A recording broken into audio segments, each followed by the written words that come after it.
Poď, prosím. Prejdeme si teraz, techniku takého prechodu do úchopu.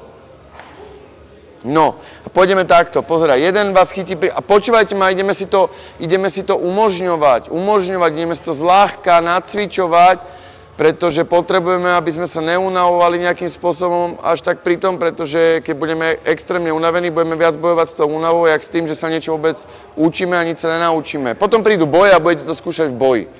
No, takže, úchop, tak, klasicky, to znamená, že budem to robiť aj na jednu stranu, aj s jednou rukou, aj s druhou rukou, dobre, aj na jednu stranu, aj na druhú. Takže z tohto budem prechádzať donútra,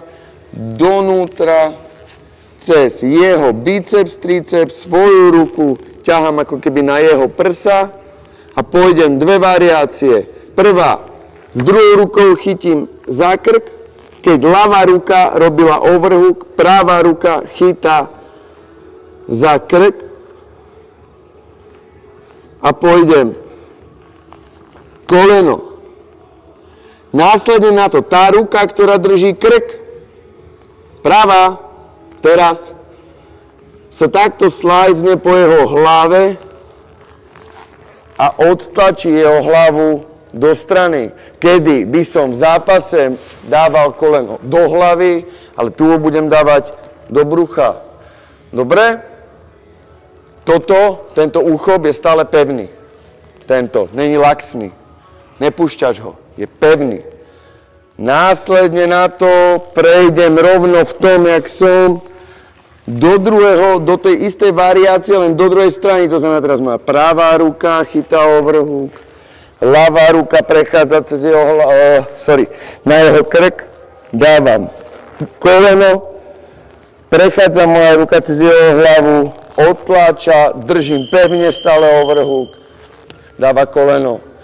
A na to hneď zase idem ja, jeho chytám, on chytá overhook, krk, koleno, slice, otlačím, koleno, druhá,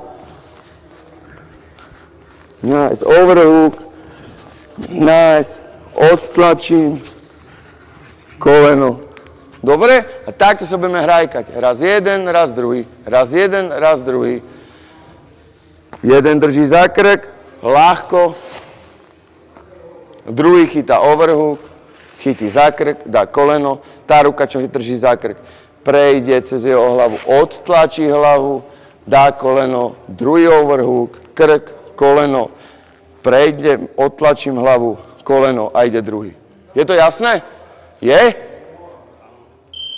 Jetsam je? Os. Je to jasné?